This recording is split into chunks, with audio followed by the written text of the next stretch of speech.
आज हम sexual reproduction के बारे में पढ़ने वाले हैं कि सेक्सुअल रिप्रोडक्शन क्या होता है, ये किस तरीके से वर्क करता है और प्लांट्स में जो सेक्सुअल रिप्रोडक्शन है तो उसके लिए कौन कौन सी चीजें नेसेसरी हैं। इन सब चीजों के बारे में आज हम पढ़ेंगे। देखिए, सबसे पहले अगर हम बात करें कि सेक्सुअल रिप्रोडक्शन क्या होता है, प्लांट्स में सेक्सुअल रिप्रोडक्शन क्या फंक्शन करता है, इन सब चीजों के बारे में जानने से पहले हमें पता होना चाहिए कि प्लांट्स के अंदर जो सेक्सुअल रिप्रोडक्शन करने वाली जो चीज है, जो ऑर्गन है, वो क्या है। मतलब जैसे कि ह्यूमंस में ह्यूमन बीइंग में रिप्रोडक्शन करने के लिए दो चीजों की सबसे मेल रिप्रोडक्टिव सिस्टम और फीमेल रिप्रोडक्टिव सिस्टम की सबसे ज्यादा जरूरत होती है।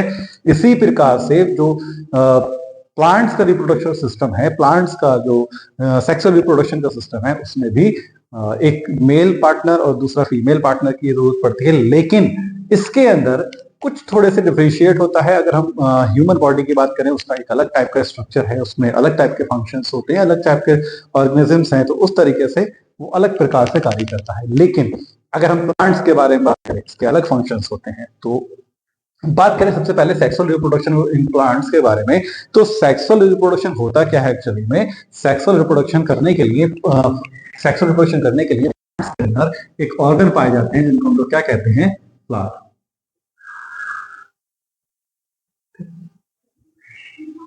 देखिए, फ्लावर जो है वो एक बड़ा फैसिनेटिंग, ब्यूटीफुल और बहुत सारे उसके अंदर बहुत अच्छी स्मेल होती है, कलरफुल, और ये सब चीजों से ये सब बात तो आप लोग जानते ही हैं। लेकिन उसके अलावा एक खास बात और है, प्लांट्स के अंदर हमें ये पता होना चाहिए जो उसका फ्लावर है उसके अंदर उसका मेल पार्ट कौन सा है, उसका फीमेल पार्ट कौन सा है। इसीलिए प्लांट्स के कई सारे पार्ट्स होते हैं। जिस अगर हम एक प्लांट का स्ट्रक्चर बनाए, तो सबसे पहले देखिए,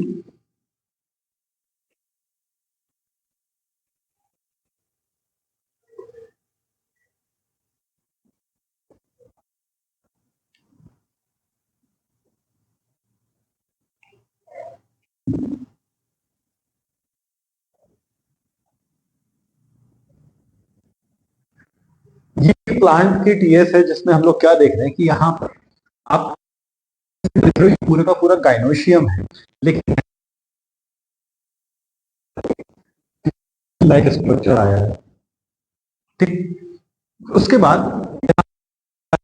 उसको हम अभी देखेंगे।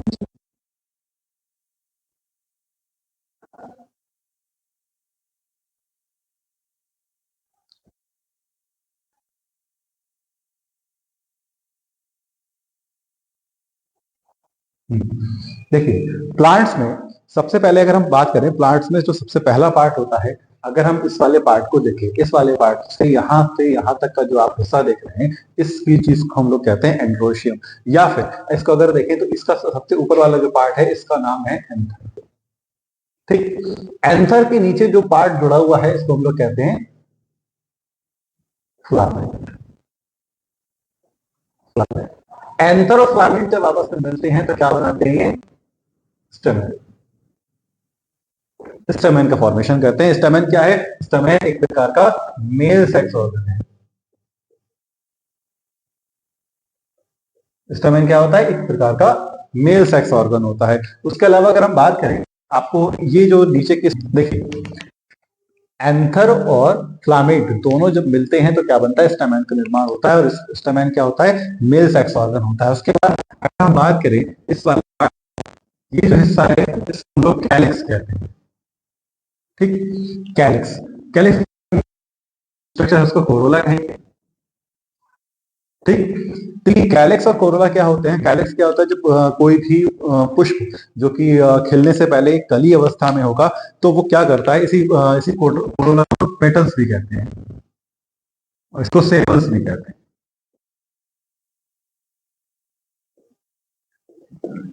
सेपल्स और पेटल्स। तो जब भी कोई फ्लावर एक जब खिलने की अवस्था में होता है, या कह सकते हो कली बनने की अवस्था में होता है, तो उस समय वो एक ग्रीन कलर के पार्ट से ढका हुआ रहता है। जिस ग्रीन कलर के पार्ट को हम लोग क्या कहेंगे, ग्रीन कलर के पार्ट को ही हम लोग क्या कहते हैं, कैलिक्स कहते हैं या फिर कोरोला कहते हैं। सॉरी, कैलिक्स कहते हैं या फिर सेपल्स कहते हैं। और वही उसके खिलने के बाद उसकी कलरफुल पत्तियां निकल आती, पंखुड़ियां, इसको हम लोग कहते हैं, उसी को हम लोग क्या कहेंगे, कोरोला कहते हैं, या इसका दूसरा नाम पेटल्स भी है। ठीक, उसके बाद इस वाले पार्ट को आप लोग पूरे कहते हैं, या फिर इसका दूसरा नाम क्या है, गाइनोशियम कहते हैं। गाइनोशियम का सबसे ऊपर वाला पार्ट होता है, इसको हम क्या कहेंगे? स्टिग्मा। स्टिग्मा, स्टिग्मा के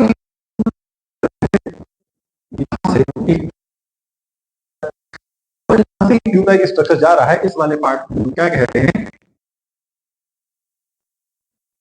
ये क्या है? ओवरी। फिर उसके बाद यहाँ,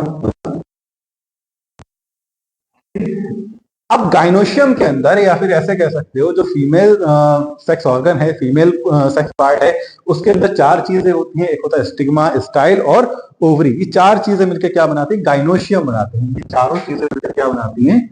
गाइनोशियम। गाइनोशियम निर्माण करती हैं, और इसी गाइनोशियम को हम लोग क्या कहते हैं? कार्पल। ठीक। और कार्पल के बाद अगर हम बात करें, इसके नीचे एक, इसको हम क्या कहेंगे? रिसेप्टिकल। रिसेप्टिकल, देखिए ये एक फ्लावर है, और जिसके अंदर जितने जो पार्ट पाए जाते हैं, देखिए सबसे पहले अगर हम बात करें, ये वाला पार्ट जो कि एंथर है, और फ्लामेंट, एंथर और फ्लामेंट जब बनता है तो क्या बनेगा? स्टामेन बनता है। स्टामेन क्या है? एक मेल सेक्स ऑर्गन है। इसी प्रकार से स्टिग्मा, स्टाइल, ओवरी और ओव्यूल, ये चारों पार्ट जब मिलते हैं तो क्या बनता है? गाइनोशियम बनता है। और ये क्या है? गाइनोशियम क्या होता है? एक फीमेल सेक्स ऑर्गन है। फीमेल सेक्स ऑर्गन है। देखिए, अब हम बात करते हैं, ये जो एंथर है, ये एंथर जब मेच्योर हो जाएगा, या कह सकते हो ये जो एंथर का फंक्शन होता है, ये क्या करता है? ये पॉलन ग्रेन्स को रखे रहता है अपने अंदर। ये पॉलन ग्रेन्स को अपने अंदर स्टोर करे रहता है। At the time of favourable condition ये एंथर फट जाता है। उसके बाद जितने भी पॉलन ग्रेन्स होते हैं वो सारे सारे एनवायरमेंट में फ्री हो जाते हैं। जिसके बाद पॉलिनेशन की पूरी प्रोसेस चलती है। पॉलिनेशन भी कितने टाइप्स का होता है, ये सब अभी हम आगे पढ़ेंगे। पॉलिनेशन में जो एयर पॉलिनेशन है, वो उसमें फटने के बाद ये एयर पॉलिनेशन में भी हेल्प करता है। उसके बाद जो भी पॉलिनेशन सब चीजों में हेल्प करता है। उसके बाद यहाँ से इसको फटने के बाद रिलीज हुए हैं, तो सारे के एक या दो पॉलन ग्रेन्स के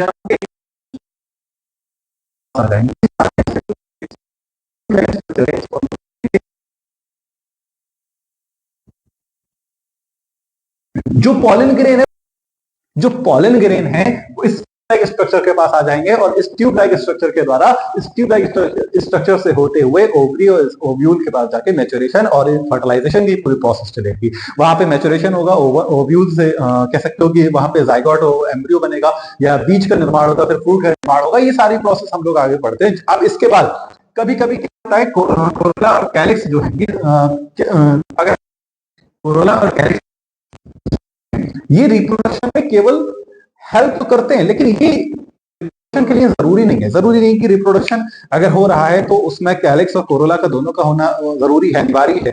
अगर ये टूट कर भी गिर जाए तभी रिप्रोडक्शन पॉसिबल है। लेकिन अगर किसी भी फ्लावर के अंदर स्टमेन और गाइनोशियम अगर टूट के गिर जाती है तो किसी भी रूप से रिप्रोडक्शन की कोई भी संभावना पॉसिबल नहीं है। तो ये जो पार्ट है स्टमेन और गाइनोशियम, ये नेसेसरी ऑर्गन है, एक ऐसे ऑर्गन जिनकी हर कीमत पे आवश्यकता है। ये आवश्यक ऑर्गन है, और ये कौन से हैं? ये कह सकते हो कि सहायक अंग। ये केवल रिप्रोडक्शन का तो करते हैं, लेकिन ये आवश्यक नहीं है। ठीक है, बता दो।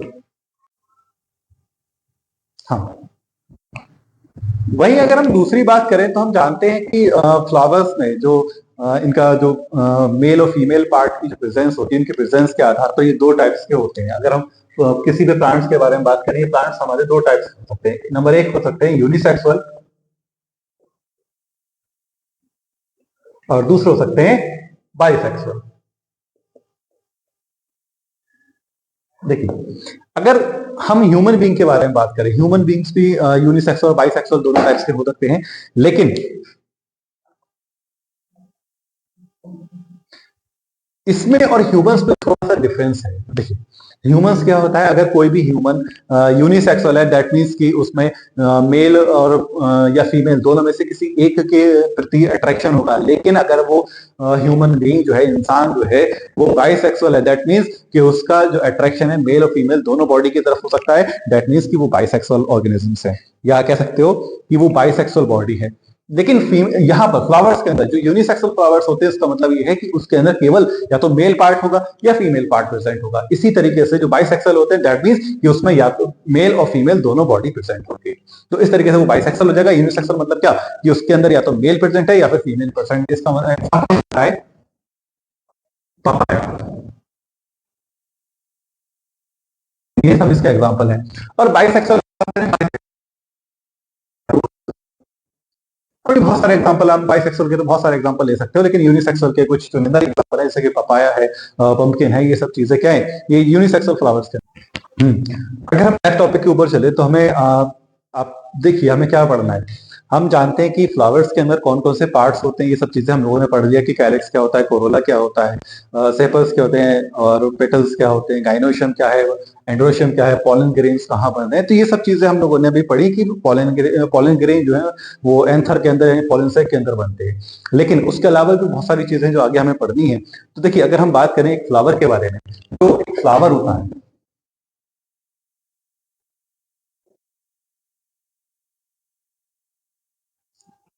एक फ्लावर कैसा होता है, एक फ्लावर जो है वो बहुत ही ज्यादा फैसिनेटिंग और रिप्रोडक्टिव ऑर्गन है किसी भी प्लांट्स का।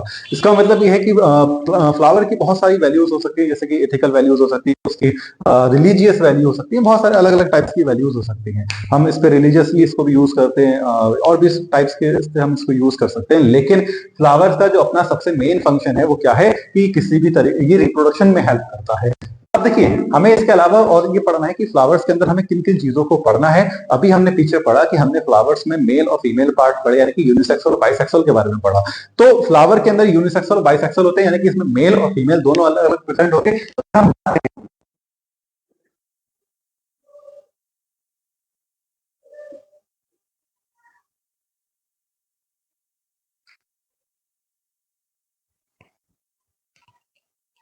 इसमें क्या पाया जाएगा, एक मेल सेक्स ऑर्गन पाया जाएगा। हम लोग पीछे पढ़ चुके हैं कि मेल सेक्स ऑर्गन क्या है, यानी कि वो ऑर्गन जो मेल गैमीट्स का फॉर्मेशन करता है, that is called male sex organ. और हमने पढ़ा था कि जो स्टमैन होता है वो क्या है, स्टमैन क्या है, एक मेल सेक्स ऑर्गन है। इसमें स्टमैन क्या होता है, स्टमैन क्या है, एक तरीके का मेल सेक्स ऑर्गन है। दूसरी चीज, स्टमैन करता क्या है, स्टमैन माइक्रोस्पोरोजेनेसिस करके पॉलन ग्रेन बनाता है, यानी कि इसकी जो दूसरी प्रोसेस है वो क्या है, माइक्रोस्पोरोजेनेसिस।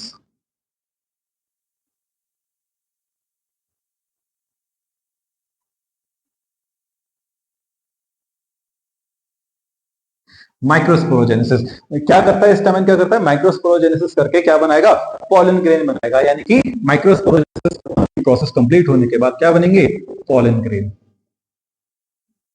ठीक, ये बात हो गई किसकी, male sex organ. Male sex organ क्या होता है, स्टमैन। ये क्या करता है, माइक्रोस्पोरोजेनेसिस करता है। कैसे करता है अभी हम आगे देखेंगे। उसके बाद ये किसका निर्माण करता है, पॉलन ग्रेन का निर्माण करता है। दूसरी बात अगर हम करें मेगा स्पोरोजेनेसिस के, सॉरी, फीमेल सेक्स ऑर्गन के बारे में।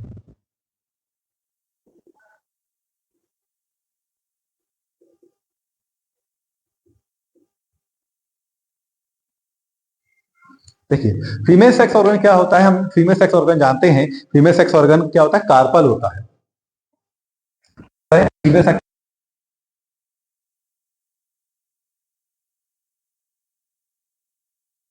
जो फीमेल सेक्स ऑर्गन है, जो हमने अभी पढ़ा, जिसे गाइनोशियम भी हम लोग कहते हैं, गाइनोशियम के अंदर स्टिग्मा, स्टाइल और ओवरी प्रेजेंट रहते हैं। ये क्या करता है स्पेशली, ये क्या करेगा, फीमेल गैमिट्स बनाने में हेल्प करता है। और फीमेल गैमिट्स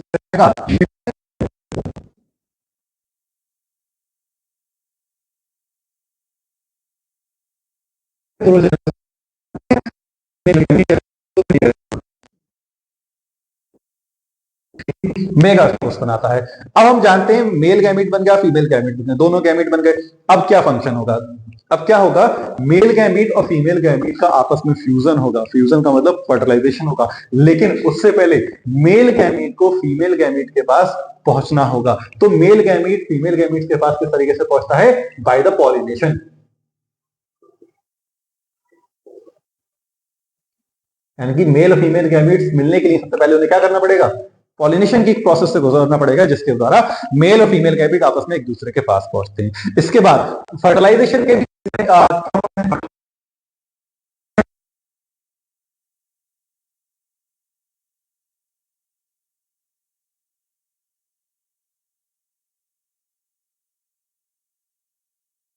परागण क्या होता है, पर परागण क्या होता है, ये सब हाई स्कूल लेवल पे आप लोग ऑलरेडी पढ़ चुके हो। लेकिन पॉलिनेशन के बाद जो आपको सेकंड चीज पढ़नी है, दैट इज फर्टिलाइजेशन।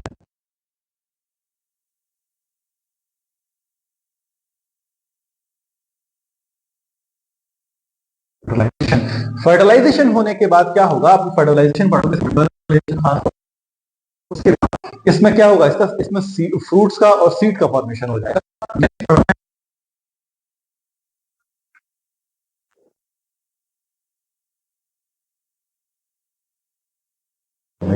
देखिए, इतना हम लोग पढ़ने के बाद हम कहा जाएंगे। देखिए, सबसे पहले हम बात करते हैं स्टैमेन के बारे में। ये सब चीज हमें इस चैप्टर में सारी बातें हमें पढ़नी है कि मेगास्पोर्स कैसे होते हैं, माइक्रोस्पोर्स, माइक्रोस्पोरोजेनेसिस क्या होता है, और उसमें पॉलन ग्रेन्स का निर्माण किस तरीके से होता है, पॉलिनेशन क्या होता है, पॉलिनेशन किस तरीके से हेल्प करता है, ये सब चीजें आपको इसके अंदर हमें पढ़ने को मिलेगी। ठीक, उसके बाद तो देखिए, अगर अब हम बात करें स्टैमेन के बारे में, जो अभी हमने एक स्ट्रक्चर बनाया कुछ इस टाइप से।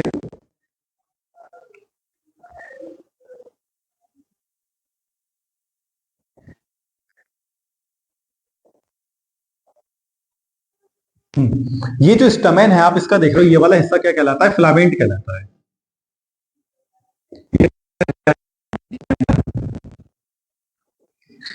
यहां पर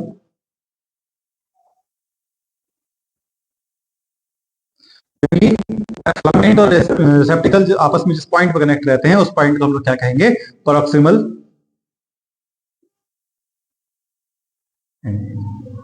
और इसको कहेंगे डिस्टल एंड।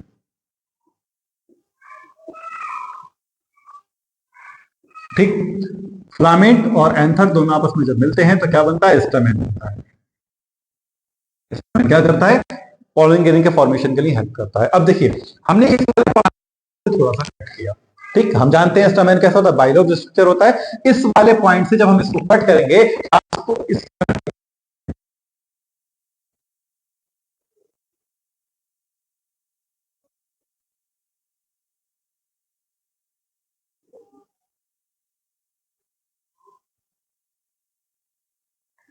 आपको एक इस प्रकार की संरचना दिखाई देगी। ज्यादा अच्छा डायग्राम नहीं बना, लेकिन एडजस्ट कर सकते हैं। इस प्रकार का एक स्ट्रक्चर दिखाई देगा, तो हम क्या देखेंगे, इसमें दो लोब आपको दिखाई दे रहे हैं। एक लोब ये वाला है और एक लोब ये वाला है। ये लोब 1 है, किसी को भी लोब 1 और लोब 2 मान सकते हो, और ये वाला लोब, ये लोब 2 है। हम जानते हैं जितने जो भी लोब है, वो सारे के सारे लोब कैसे होते हैं, इस हर एक लोब के अंदर 2 चैम्बर होते हैं, यानी कि प्रत्येक लोब 2 चैम्बर होता है।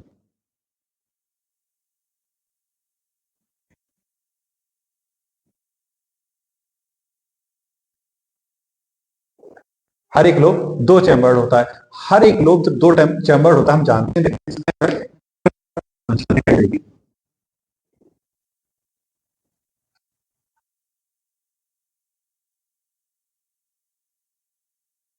इसको हम लोग क्या कहेंगे, माइक्रोस्पोरेंजियम।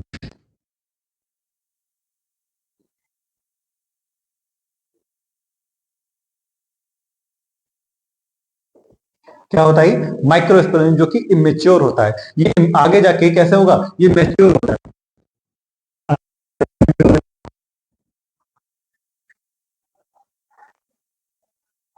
और आगे जाके ये क्या होगा, मैच्योर होगा।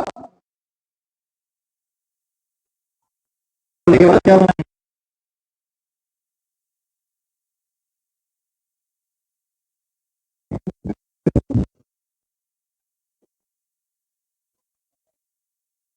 पॉलन ग्रेन का फॉर्मेशन होगा। ठीक है, अब देखिए, इसके बाद ये वाली जो लेयर आपको दिखाई दे रही है, इस लेयर को हम लोग क्या कहते हैं, ठीक है। ठीक, उसके बाद जितने भी पूरा का पूरा जो बाइलोब स्ट्रक्चर है, ये बाइलोब और लेयर से ढका हुआ है।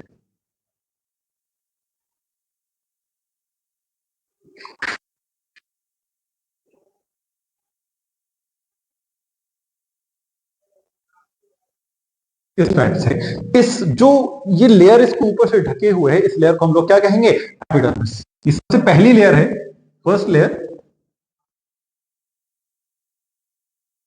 एपिडर्मिस की सबसे पहली लेयर है, जो कि एपिडर्मिस कहलाती है। उसके अंदर आप लोग जानते हो, ये थीका के बाद और एपिडर्मिस, थीका के बाद और इसके बाद पूरी उस बॉडी में फैली हुई होगी।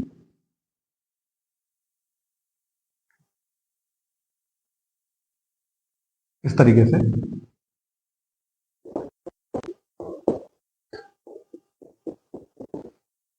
इसका क्या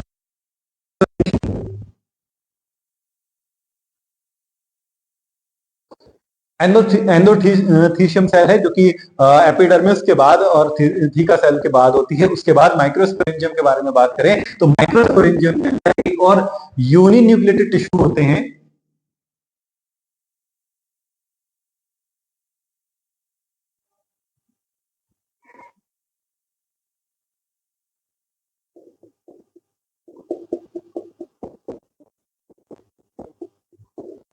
यूनिन्यूक्लिएटेड टिश्यू होते हैं जिसको हम लोग क्या कहेंगे, स्पोरोजेनस टिश्यू।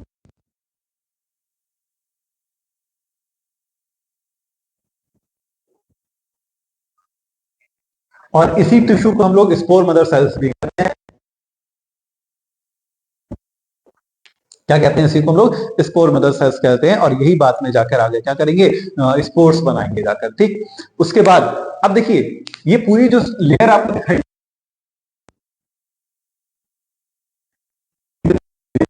इस लेयर के बाद एक और लेयर इसके अंदर इनबिल्ट रहती है, कह सकते हो एक और लेयर इसके अंदर रखी हुई होती है यहां पर, ये वाली लेयर का नाम हम लोग क्या रखेंगे, क्योंकि इसका नाम क्या है,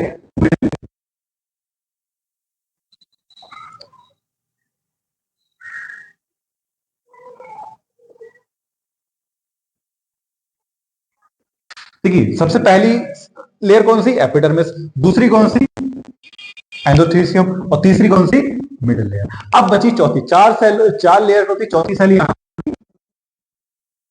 चौथी लेयर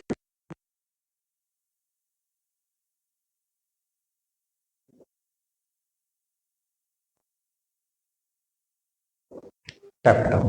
ठीक, अब देखिए क्या होता है जब एक ये कैसा है, एक बाइलोब स्ट्रक्चर है और इस लोब के अंदर दो चैम्बर होते हैं, मतलब चार चैम्बर होते हैं। हर एक लोब के अंदर दो चैम्बर होते हैं, टोटल चार चैम्बर होते हैं।